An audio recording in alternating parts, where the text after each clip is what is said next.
Halo semua, apa kabar? Berjumpa lagi dengan saya Erwin Supandi dari channel YouTube Winnerstocks Indonesia. Bagaimana nih trading hari ini nih? Wow, trading hari ini katanya merah ya, seharian merah, tapi untungnya menjelang penutupan berangsur-angsur naik ya. Ya, kalau kita lihat technical analisa ya, dengan turunnya hari ini sih sebenarnya kita nggak kaget ya, kita nggak kaget karena posisi kemarin memang candlenya juga udah kurang bagus ya. Kita awal minggu candlenya modelnya kayak nembak gitu kan, jadi nggak kaget lah ya, orang bilang kayak candle shooting star gitu ya, tanda-tanda pembalikan arah ya, karena posisi lagi di pucuk. Kalau saya bilang sih ya wajar-wajar aja, karena posisi IHSG naik breakout all time high dan dia pasti akan swing dulu. Semua pergerakan chart candlesticks berpola seperti itu ya, jadi Bapak Ibu jangan kaget. Dan kalau tadi banyak yang bilang, wah Pak, ini kok banyak yang ARB, terus bagaimana, apa yang harus saya lakukan? Kalau Bapak Ibu ketemu dalam kondisi di mana sahamnya ARB, satu yang saya sarankan adalah jangan buru-buru langsung average down atau langsung nambah, atau seringkali refleksnya seperti itu, atau kalau nggak langsung cut loss. Kalau cut loss kayaknya kadang susah juga, kalau posisi di ARB kita mau langsung cut loss nggak bisa. Seringkali yang terjadi malah refleksnya buru-buru mau nambah, average down. Saya bilang jangan ya. Kondisi saat ini sama dulu itu berbeda. Ketika belum pandemi, ARB-nya itu kan simetris ya. Maksudnya simetris itu apa? Kalau arah 25%, turun juga sama 25%. Tapi kalau saat ini kan posisinya asimetris ya. Naik 25%, turun 7%. Nah, seringkali yang terjadi adalah ketika ARB, besokannya diikuti dan ARB lagi. Ya, syukur-syukur cuma 2 atau 3 kali ARB aja. Kalau 3 kali, ya nggak kaget juga. Karena apa? Karena 3 kali 7%-an ya, itu kan setara dengan 21%. Berarti ya mirip-mirip lah dengan ARB simetris zaman dulu gitu. Walaupun tetap sebenarnya lebih kecil sih. Cuma masalahnya kalau ARB berkali-kali itu kan psikologi tradingnya jadi gimana gitu. Nah, biasanya saya nggak tahu ini berpola atau enggak. Saya melihat suatu kecenderungan kalau suatu saham ya, ARB sampai di atas 3 kali, nah itu Bapak Ibu boleh panik, boleh langsung pikir untuk jualan atau gimana. Tapi kalau baru 2 kali ARB, terus besokannya tanda-tanda rebound terjadi, nah ini berarti saham ini masih ada chance untuk balik arah cepat. Contoh di mana? Saya ada lihat beberapa contoh, salah satunya dari IATA, terus IPPI, ya itu ada beberapa contoh. Ketika dia turun 2 kali turun dalam, terus dia bisa hari ketiga dia mulai rebound. Nah ini saya nggak tahu ya, ini berpola dengan saham-saham yang lain apa enggak? Kita coba cek, Bapak Ibu cek ya, biasanya mempunyai kecenderungan seperti itu. Kalau sampai di ARB berhari-hari, wah udah ada, that's it, udah. Itu cari cara lah bagaimana Bapak Ibu harus keluar ya, cari cara lah bagaimana untuk keluar. Biasanya sih kalau saya ya, pagi-pagi jam 8-an saya pasang order jual, saya kurangi dengan harga ARB kira-kira di berapa. Nah, saya naikin 2-3 tick di atasnya. Kenapa? Kadang-kadang suka meleset kadang-kadang.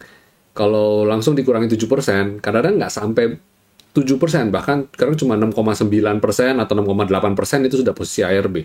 Kan tergantung tickernya, tergantung lipatannya. Nah, itu yang Bapak Ibu harus cermati. Oke, ya itu sharing saya hari ini. Moga-moga koreksinya besok sudah rebound melihat kondisi candlestick di penutupan IHSG. Coba kita cek ya, kita coba cek. Nah, kebetulan dia mantul setelah kena selendang. Wow, ini sih ya kalau besok rebound sih wow, hebat sekali ya. Moga-moga besok rebound deh. Moga-moga besok rebound. Kenapa? Karena ya iyalah dia mantul kena selendang gitu loh. Keren banget kan. Jadi kena selendang dia ketarik. Kalau besok bisa rebound, wah berarti selendang teruji lagi. Selendang udah beberapa kali teruji. Bapak Ibu bisa lihat ya. Bapak Ibu bisa lihat di bawah sini. Nah ini dia mantul, besoknya hijau. Ini juga sama, nguji bottom selendang, besoknya langsung naik. Ini pun sama, nguji top selendang langsung dia naik. Moga-moga ini terjadi lagi. Nah, kuantitatif kita sering sekali sudah menguji. Ini indeks loh ya, IHSG. Indeks harga saham gabungan, composite. Jadi terjadinya satu candle ini terpengaruh dari total 700-an saham. Oke lah, kalau Bapak Ibu bilang, nggak 700 Pak, karena ada market caps, ada floating, free floatnya, aturan free floatingnya. Paling yang ngendaliin paling cuma 5 emiten aja yang bisa berpeluang untuk bikin merah atau hijau composite. Oke, nggak apa-apa. 5 ya, 5. 5 pun kok bisa nurut banget. 5 itu bisa istilahnya dari 5 saham pun, kan ini kan 5 saham naik turun, bisa mempengaruhi indeks. Nah, itu pun membuat bisa indeks juga bisa bergerak sesuai dengan kuantitatif kita. Jadi bagi Bapak Ibu yang masih ragu-ragu dengan kuantitatifnya winner stocks, wah, mungkin saat ini harus pelan-pelan mulai berubah. Dan kita juga sudah bikin video, rekomendasi kita, winning rate kita juga cukup tinggi ya, di sekitar di level antara 68% sampai 70%-an. Nah, cukup tinggi bagi Bapak Ibu yang tahu, yang mengerti dengan backtest, aturan backtesting. Ini tinggi banget, termasuk yang tinggi banget gitu loh. Ya, dan ini kita lakukan manual lagi.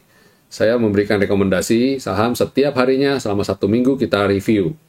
Wah, itu nggak banyak loh ya. Oke, kembali ke market review ya.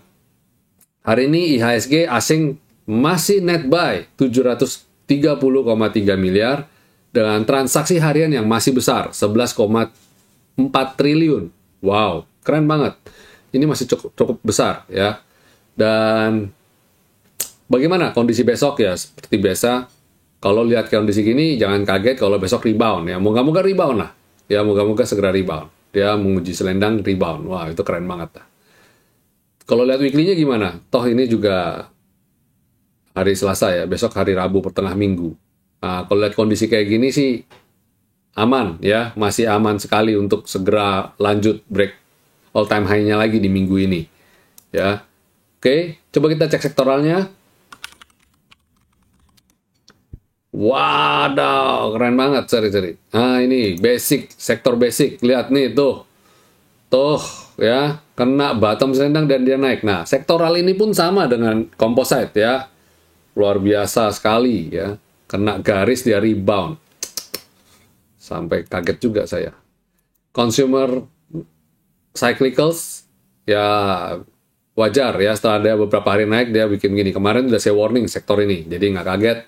Jangan-jangan sektor ini menjadi salah satu pemberat hari ini ya. Dia minusnya 1,3%, lumayan dalam ya. Sektor energi masih ngambang ya, tadi sempat merah terus dia naik ketahan. Nah, ini juga sama nih, menguji bottom selendang dan dia tertahan lagi dari rebound. Moga-moga besok bisa naik di atas selendang. Terus sektor finance ya tertahan dengan support kita, ini ada garis support ya. Saya anggap sebagai garis top resistance-nya waktu itu dari sini. Dia menguji di sini nggak kuat, dia turun dan dia breakout. Nah, ini dia tertahan. Kalau besok dia rebound, IHSG hijau lah. Sektor healthcare, wah ini juga sama ya, nguji dia kena V-line dan dia rebound, tapi hari ini kepentok selendang, dia ini kan jadi resisten dan dia belum mampu naik. Ya wait and see dulu, masih belum oke. Industri setelah kena resisten areal sideways ini dia koreksi dan dia rebound. Naik di atas selendang. Moga-moga besok bisa kembali lanjut karena dia berhasil rebound dari skyline dan selendang ini secara bersamaan. Habis itu infrastruktur. Nah, saya berharap finance kayak gini ya, kena garis dia rebound. Ya, keren ya. Terus habis itu non-cyclicals masih belum oke. Nah, ini saya udah bilang ya kemarin ya.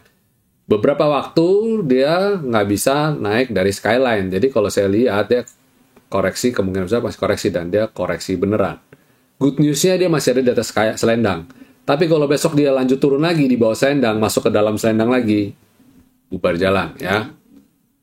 Properti, properti ini nguji support. Jadi beberapa teman kalau yang kemarin masuk di emiten-emiten properti, nggak usah khawatir, saat ini dia masih tertahan di selendang. Moga-moga segera rebound. Citra, Sumarekon, Pakuwon, memang hari ini koreksi semua ya, it's okay, not worry. Tapi kalau minus sampai lebih dari 10%, harus berpikir untuk kurangi muatan. Jangan average down, ya. Karena posisi masih di areal downtrend.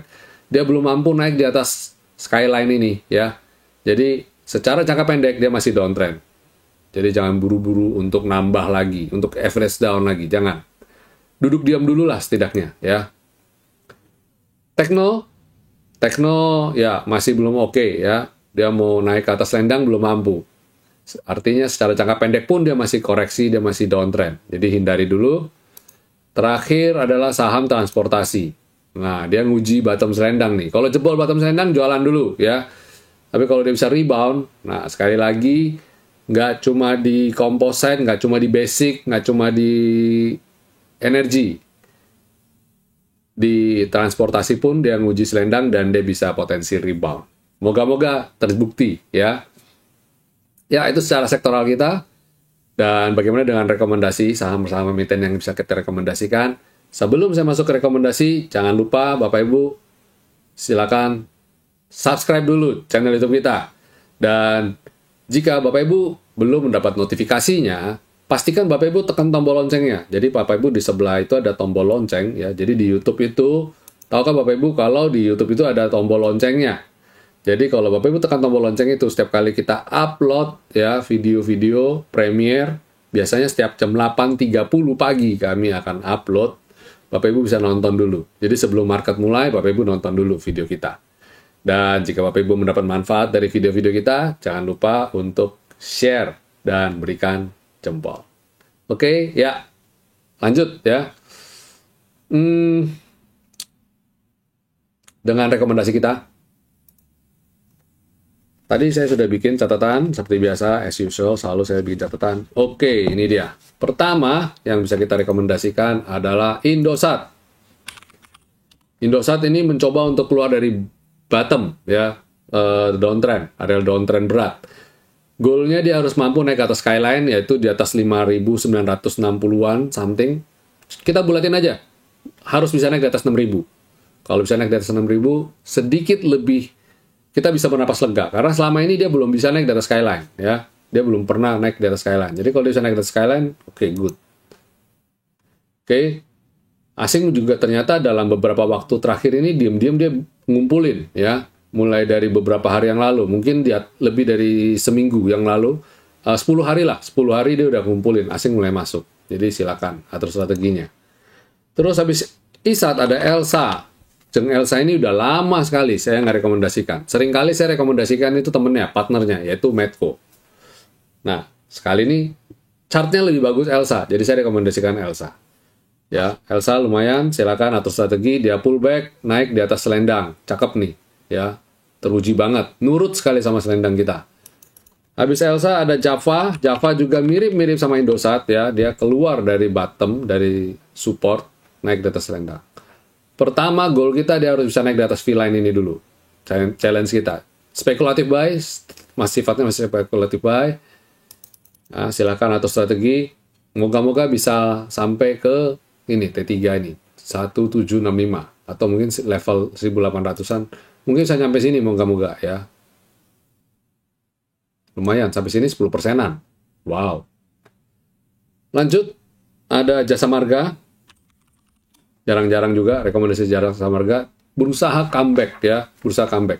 Ini sangat-sangat spekulatif. Kenapa? Karena, lihat, dia nurut banget sama skyline-nya winner stock. Kena skyline turun, kena skyline turun, kena skyline turun.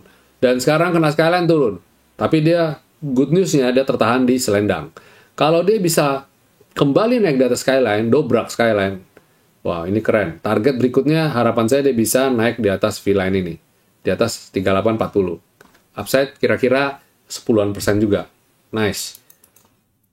Terus terakhir adalah Antam. Antam ini bikin galau banget ya, karena dia nggak bisa mau naik di atas V-line tertahan dan ragu-ragu banget. Dan V-line kita 2175, sedangkan angka penutupan hari ini 2180. Sedikit ada di atas V-line. Ya, itu good news-nya sih. Jadi besok kalau dia bisa dobrak ini, nah ini saya kasih garis kotak kuning. Nah, ini dia kalau bisa dobrak ini bagus lah. Moga-moga bisa ya. Tapi Antam ini udah rally, udah cukup rally dari bawah dan dia profit 11%-an. Kalau dia nggak mampu naik, sell on strength. Bagi yang sudah punya, saya rekomendasikan untuk sell on strength ya. Oke, 17 Februari saya sudah rekomendasikan Antam. Ya, 17 Februari kita udah rekomendasikan. Sudah kita bikin reviewnya juga ya. Nih, ada Antam. Yes.